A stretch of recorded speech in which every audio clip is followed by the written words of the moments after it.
always say, my solution to your problem will always be wrong. And so instead of doing that, he would say, what do you think you should do? If we do that, what will happen with this thing over here? What could we do to mitigate that thing? And we think that the premier skill for humanitarian work is money. We do. It's asking people what they want. That's the premier skill. And then helping them get it.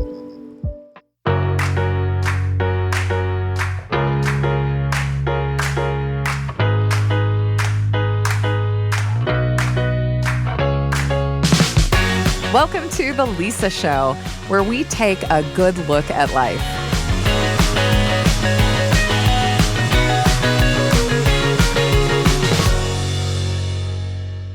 Hey, it's Lisa. Let's talk about Mr. Rogers for a moment. Mr. Rogers' Neighborhood was in production for over 30 years. It started in the 60s and ended after Y2K, so a really long time. By the time Fred Rogers actually retired, he was in his 70s. The very last episode aired on August 31st, 2001. Less than 2 weeks after that was 9/11. Because of the circumstances, Mr. Rogers came out of retirement just to film a few more broadcast messages. They were short and a little different from the tone of his show. The point was to comfort children and to help them cope with fear and uncertainty as our society processed that tragedy together. And in these messages, he said something which became instantly a permanent part of his legacy. Look for the helpers. You'll always find people who are helping. It was advice that his mother had given him for dealing with scary times when he was a child. Now, most people have heard or seen this quote and know that Mr. Rogers is the person who said it. And I just think it's so significant that someone who was a household name, who recorded nearly 1,000 episodes, and who wrote songs that a lot of us could probably hum, is remembered so much for this tiny thing he said at a single moment of time, apart from the rest of the work he was famous for. That message had an impact for a reason. And I think that reason is the same one for which it feels relevant today. When you hear about suffering and tragedy and pain, which all of us in the digital age are hearing about constantly, there's a sort of helplessness, especially if that tragedy is far away or it's so big that it feels out of reach. To me, the advice to look for helpers gives me hope, while also quietly suggesting maybe you can be a helper. Look for the people who are helping, and you'll find something you can do. When I look for the helpers, I inevitably learn how to help better, and that gives me my hope back. Today's guest is an extraordinary helper. Sharon Eubank wrote the book, literally, it's a great book, on making a difference and meeting needs. Meet Sharon. So when people who are not familiar with you, your humanitarian work, say, oh, hi, it's nice to meet you, how do you introduce yourself? Now I feel pressure that I've got to be really interesting. You are. Just trust it. Well, I usually tell them I'm Sharon Eubank. I'm the humanitarian director of the Church of Jesus Christ of Latter-day Saints. And then they don't know, is that a little thing? Is that a big thing? So I try to say, we spend about $1.4 billion a year on projects. We work in 190 countries. And the most interesting thing is there's about 6.6 million volunteer hours that go along with that work. And to me, that's the most impressive. That's people working for no pay, to volunteer to try and live that great commandment to help other people. Early on in Sharon's work as a humanitarian, she had an experience that changed the way she saw any one person's potential in the face of immense tragedy and need. In the 2004 tsunami that hit Southeast Asia, and it affected a lot of countries, India, Thailand, but I was sent to Sri Lanka, which had been devastated, this small island off the coast of India. And my project was to help fishermen get their boats and to help seamstresses get sewing machines so that they could get back to work, supporting their families. This was 5 months after the wave. It hit on Christmas Day in 2004. So I get there, and there's a guy who's driving me around, and his name is Shanta, and he's driving me, and he's acting as an interpreter. And he said, I want to show you something. So we drive about halfway across the country. There's a big railroad track that goes from the west coast to the east coast. And we get out of the car, and I can see that the railroad track is built up, and it's high, it's a rail train, and then there's this big 5-car iron train, old-fashioned, big, heavy. When the people heard the siren, they took toddlers and little children, and they thought, oh, that train is up on that track, it'll be safe. And they handed people up into the windows, and they put all the children in the train. When the wave hit the train, it hit it broadside, and it just tumbled it, twisted it. It became a massive, twisted metal wreckage. It was awful. And that train was there, sitting, in its wreckage, and there were all these people camped around it. And I said, why are they here? He said this was the last time they were together as a family. And so you're looking at people who are still 5 months later in serious trauma. And they came up to me and, they'd touch my arm and they'd say, I lost my baby, I lost my husband, will you help me? And I thought, I don't have anything in my pocket, I don't have any food, there's nothing in the car. If I explain to them that we're building houses over that rise, so what? They don't care about that. But I watched Shanta go over to our van, and he get out a soccer ball, and he pumps it up, and he starts kicking it in the dirt with kids. And kids come out of everywhere, they're going to play soccer with him, and they're showing off their tricks, and he's showing them things. And then a woman who's in a kind of a makeshift shelter, she said, that yeast that you brought me works, try my bread, take a bite. And another woman said, we can't get any washing powder, can you help us? And he said, oh, I think I know where to get some. And I stood there sort of paralyzed and frozen, watching this in front of me. And I realized for the first time in my life, he's more powerful than I am. And it's for very ordinary reasons. He speaks the language. He understands the culture. He's here all the time. I'm here for 3 weeks and then I'm going to go back. But he's here all of the time. And for the first time, I realized, oh, those are the superpowers. It isn't me coming from an NGO. It isn't me that has access to a large humanitarian fund. It's Shanta. That's what changes people's lives. Having an intimate knowledge of what people need, not an outside perspective or assumption, but the personal understanding between peers is what changes people's lives. This is a big thing. And I'll admit, it's almost a little hard to understand at first, at least for me. Maybe just because you heard the numbers Sharon threw out a few minutes ago, the sheer amount of time and money being put into humanitarian work that she supervises. I hear the numbers and I think, well, that's what's going to make the difference. Tons of resources raining from above. But with a lot of resources, or very few, a trusted relationship goes further. Sharon told me more about how this works, as well as other things that you might not initially think of when talking about impact and helping. One of them being the importance of dignity and choice. When people go through something difficult, I'm thinking of a disaster, but there's lots of other situations too, your choices get really restricted. What you eat, where you live, whom you live next to, all of these things are being decided for you because of the situation where you're in. And of course It's not business as usual. That's right. And we get irritated by that. Suddenly you can't choose where you go to school. You have to send, your kids to whatever has been provided for you. And I think people in restricted situations, poverty is one of them, but there are emotional kinds of poverties. When your choices get restricted, you're going to respond in two ways. You're either going to become really passive and just say, fine, whatever's given to me, I'll just accept. And you lose your agency, your spark to be able to do things. And we get irritated with people if they don't have any gumption. We talk about this, but they are responding to the situation they are in. The other path is that people, they start to get agitated, they're going to stir up some more options. And they become, they stir things up. And so then we think, oh, now there's causing a lot of trouble. They're not grateful for the things they're getting. And so both of those paths are a response to restricted choice. And they're both understandable. We do the same things ourselves. But I think anything we can do in any situation to preserve people's choice. And I was in northern Iraq and we were providing coats. It was really cold. These were Yazidi people that had been driven out of their villages, living along creek beds in November and December. And so we have these big 1,000-pound bales of coats that we had bought in Turkey. And I watched a 10-year-old girl go over to one, and she, in the depths of the bale, she can see like a sleeve that's pink fake fur, and she's digging around to get that, and she pulls it out. It's so impractical. It comes to her waist. Yeah. It's this pink fake fur. It's probably not very warm, but she wanted that coat. Yeah. And her mother tried to talk her into some parka, and she's like, absolutely not. This is the coat I want. And I remember watching that and thinking it's more important for her to choose the coat that she wants versus the most practical coat.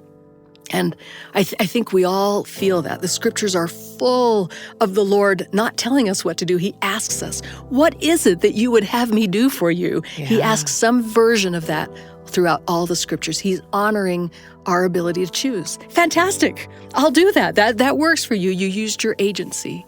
So I think anything that we do with our kids, with our neighbors, with our HOA, with a disaster situation that preserves people's ability to choose for themselves is 10 times order of something that will be effective. I love that. I think sometimes the tendency is to say, oh, I'm going to it's sort of rooted in ego. I'm going to solve this problem. I'm going to choose. I'm going to, provide for everything. And whether it's conscious or not, instead of saying, well, of course, you know you and your family better. Or best. Yeah. Yeah. You should be making these choices. How have you seen that play out in sort of local efforts for, humanitarian work? This is maybe the most local effort of all because it was me and my office, but I had a colleague named Patrick Reese, and Patrick had done my job, or similar, for 37 years. He knows everything about what he's doing. And I'm sure that he thought, why did they hire her? What kind of a background does she have? But he wasn't like that, and he would come into my office and he would help me. He would help me think through the day. But he would always say, my solution to your problem will always be wrong. And I thought, that's not true, Patrick. If you'll just tell me what to do, I'd be really grateful. But he knew that if he told me what to do, I would never be able to do my job without Patrick Reese. And so instead of doing that, he would say, what do you think you should do? If we do that, what will happen with this thing over here? What could we do to mitigate that thing? Is that the decision you still want to make, or do you want to do something else? He would just walk me through a decision tree until I got down to a place where I thought, okay, I feel good about this. He said, then let's do it. And if it becomes a mistake, he said, I'll help you fix it. Wow. It was that ability for somebody to be with me. They didn't leave me alone, but he was not making decisions for me. And we think that the premier skill for humanitarian work is money. We do. It's asking people what they want. That's the premier skill. And then helping them get it. Asking them, what do you want versus money? How do we shift or go from this idea of we're just going to fix this problem to supporting other people in solving that, or just supporting them, period? It takes a lot of practice for us to stop telling people our opinions about what they should do. And sometimes, even when we're working like you and I, if you were working with me and you were asking me what I wanted and you were helping me do some of those things, this is clean because we understand each other, you and I. But when we broaden it out to be able to do something at a bigger scope and we invite other people into that equation, now everybody has an opinion about what things. And so maybe the second premier skill is to be able to sit down with a group. We're all different. We all have different opinions. But let's find something that we agree on, and let's find out what each person can contribute to that goal, and then let's hold each other accountable for group work. Group work is of order, 50 times harder, but that's where you get scale. That's where you get impact. And so I wrote in the book about, I don't know, I made this up, I don't know what to call them, but I call them a trusted network. This is a group of people who all care about the school, or all care about the medical clinic, or all care about HOA. I'm talking about, the place where I live has an HOA, and we're all different, and we all have varied opinions about what color the doors should be and where people should park. But we all want to, do something. And so we can agree on that. We each take assignments and we come back and we say, you didn't follow through. I'm sorry I didn't. I'll follow, And if we can bond that group, even though we're different, now you can run a whole bunch of topics through that. We may have bonded about the water system, but now we can bond about the literacy that's being taught in the school. Or once you learn to work together, you can bring a whole bunch of topics through that. And I think Pamela Atkinson in Utah, and if you don't know her, she's an advocate for people who are unhoused. And she's consulted with 5 Utah governors.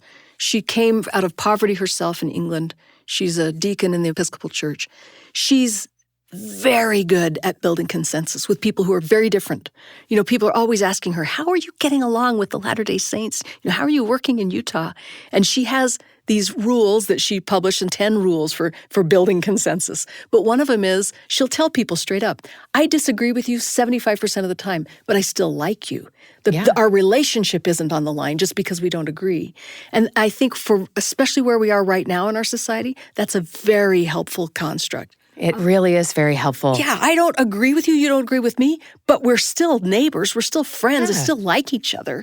We're not putting our relationship on the line versus cutting it off and saying, I can't have anything to do with you because of XYZ. Which we see, unfortunately, a lot. And it doesn't help our society. No. This is a society built on, we don't have to agree on everything, and we can still work together. This is a pivotal skill in helping, being able to create consensus, especially amongst the people who are willing and able to help, or who share a common investment in the same societal need that they're trying to solve. It almost sounds like a type of professionalism in a way. It's a very intentional effort to recognize and honor others' ideas who you might not necessarily agree with in order to create and keep momentum as a group. Just as a side note, I know, because you've told me in messages and online, that a lot of people who listen to this show feel like people pleasers.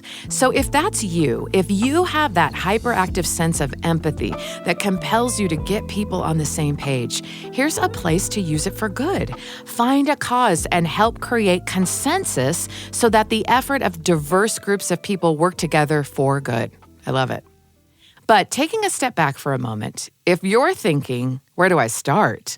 To make the most difference as a helper, Sharon answers this question all the time and has some questions for you to consider. It's going to be very unique what people do. People say, what should I do to start? And I'll always tell them, go sit down with your mayor or the principal of your junior high and ask them, what do you need? When I live in the community, I care about this. What help do you need from me that I can do? And they will tell you things you never thought about. It's not going to be hygiene kits necessarily. And you've learned this by working with 190 countries. I mean, this is true anywhere in the world. This is true. But I also think, don't shy away from getting involved. Run for office. Write an article in the newspaper. Talk to your neighbors, canvass something. Start something. Make your voice heard. And I will never discount the power of prayer. Every individual can pray because there are things we can't do anything about. And we can access the greatest outside power, which is God, to say, in faith, I'm asking for your help. Asking, what do you need? Is as effective right here at home as it is halfway across the world. Needs are everywhere, and that question will lead you to where you can provide the most help. And if you're hoping to get involved with, say, a humanitarian organization, and you're unsure if it's going to have an impact, Sharon has some questions to consider in that case as well. When I talk to people who are just getting started in humanitarian and they say, well, how do I know if something is good? How do I know if it's a project? Yeah, there's a bunch of rating scales. There's different organizations that can prove the effectiveness. How long if it's new, there's so many questions in that question. Yeah. And a lot of vetting needs to happen if you decide. But I use a little vetting process. It's 5 questions that I ask myself. The first one is this what the people asked for? Did we assume what they wanted, or did they tell us this is what we want and this is the timing when we want it? That's the first one. The second thing comes, and it's built around self-reliance. What are the people willing to do themselves? We're going to fill in the gaps, but what can you do in this that let's have you do whatever is possible for you, and then we'll bring some resources to fill in the gaps. So what are you willing to do yourself? Number 3, what can the community do? What kind of volunteerism can we bring about this? Not to get free labor, but to invest other neighbors in this cause and help them know each other, learn about each other. Let's do this as a community. The 4th thing is, when this problem comes up next year, are you in a better position to solve it yourself, or do you just come back to the organization, I need coats again, I need food again? What is it about this project that will make us stronger in the future? And that's the sustainability. And then the 5th one is what we're talking about. Is it a local solution for a local problem? Because as much as it's exciting to bring in other technology that they don't have in this setting, and we know it'll be helpful to them, they can't reproduce it next year. And so in the end, it doesn't do any good to bring in outside technology. We have to bring in something that can be serviced and repaired and maintained and duplicated at the local level. So we need to scale whatever we're going to do to that level, or it just falls apart and it breaks and it's over. Oh, I love that. In a world that's overwhelmed by global crises, especially now, how do you stay motivated to act locally and really believe that our small efforts are going to matter?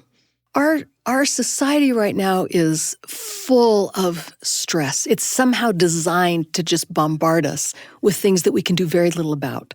So that 24/7 news cycle is hard. Even for me, I read a lot of news, and at night I just think, I can't read about this anymore. Yeah. I can't think about it, even though it's for my job, and I have maybe greater ability than some people to respond.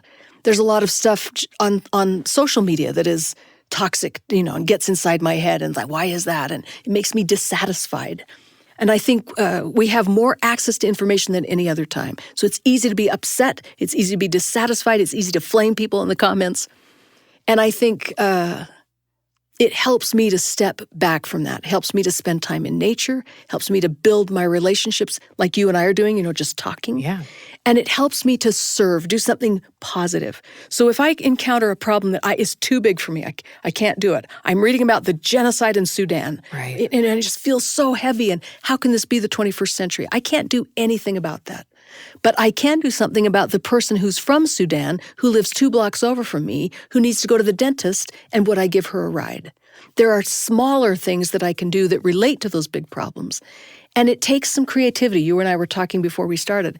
Rather than just thinking about kits and quilts, which we always do. Which we're super good about, or I would like, and a casserole and thoughts and prayers, which is great. It's great. And listen, I'll take it all. Yeah. But yeah. Can we be What a little else? bit more creative on Yeah. those kinds of things?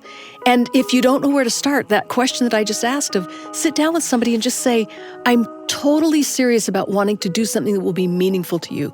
What do you need most? Tell you, in my own individual life, when I was at a point of crisis with my own family, that was the most loving question that somebody asked me in the midst of grief and trauma and emergency was, they said, I don't know what do you need right now? And really listened, instead of just responding with what they thought I did. And that there, I can't understate how meaningful that is. We all know what that feels like, I think, on an individual level, when we need something that we can't provide for ourselves and the feelings that brings up. And then when someone who that it just is doing it out of love and for no other reason, no ego, no, performative act or anything, and the kind of impact that can have, not just on a person, but a family, and an entire the generation of that family. It really can have an impact. You've probably seen that all over the world. I'm actually living it right now in my life because a 23-year-old young woman in my family was killed in an accident on Saturday. Oh, I'm so sorry. Yeah, it hit. And so it's been such a shock to my family. And, of course, we're just frozen and sad. But I've been so touched by people who have, besides bringing food, some of those traditional things that we always do, somebody said, do you need a car to drive because the car was damaged? Absolutely. And somebody lent a car. Oh. And somebody said, let me tow that car over to and get a couple bids and I'll deal with your insurance on some of those things. And they're just helping that family in very meaningful, creative ways. And it's been so helpful to me. And I feel so loved. I feel such kindness from people that I barely know them. And yet they've really reached out. And, for them, they'll go on next year. They won't think about that. But I will think about that forever. It will always be in my cosmic universe of people who really helped me at a time when I needed it. Hearing Sharon talk about this brings back a flood of memories from times in my life where people have done such small personal things at times where I truly needed it. Those little acts of service changed me, and I remember them vividly. They were the kind of thing that no flood of resources or fixing could have helped, but they were part of my healing. I've often said that if nothing else, I want my kids to be kind. And so when I'm reflecting on the kindness I've received and the difference it made, I inevitably start thinking about my kids and how I hope that I've raised them to be people who intentionally serve in the same way. And so I had to ask Sharon what we can do to help pass along the spirit of giving and helping to our kids.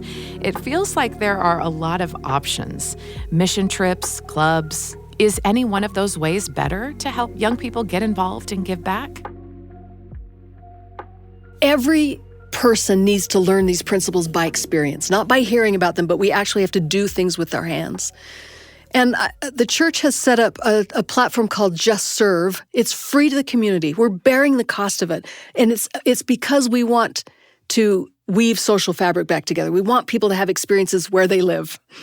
So you can go to the app or the website, you can put in justserve.org, and you put in your zip code. And all these volunteer experiences will come up of things that you can do. And if I were trying to think about where can I take my kids, I'd have my kids sit down and say, all right, we're going to look at 15 of these, pick 2. Let's do 2 of them as a family. Have a choice. Yeah, you sit down and look. Wow. And then I'll go with you, or you can invite your friends or whatever you want to do. But let's do these things. And then, this is the most important thing, after they've had the experience, we need to process that experience. What did you learn? How is it different than you thought? If we volunteer again, what do you want to do, next time? And let them process what it meant, because that's how you learn, by doing. And I know I was just in Las Vegas at a Just Serve high school, Shadow Ridge High School. They had 120 kids meeting after school at this Just Serve club. Wow. Run by a junior named Lauren, who was up there, not an adult in sight. She's giving people their instructions, and we're going to go over here, and this is our 3rd project. Wow. We're going to do this for our 4th. The leadership that she was showing, I was so proud of her. And the younger generation has leadership. They don't want to just consume opportunities, they want to create them. And anything we can do as adults to help facilitate that creation and their leadership, it will change everything about the way that they see the world and what they want to do, and maybe the things that they think should happen to them and what they can do for other people. So justserve.org. JustServe.org is available to everyone. It is free, and I've used it. It's an awesome way to give back locally, to get other people involved in what matters in your community, and to give spontaneously when we want to help but you don't know what to do. Plug-and-play service. I'm so grateful to Sharon Eubank for the masterclass in being a helper. She told me in so many different ways that the most powerful place to give is wherever you are.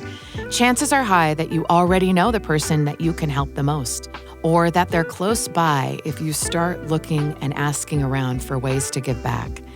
I keep thinking about what she said about the volunteer hours being the most impressive part of the humanitarian resources that she oversees. I believe it.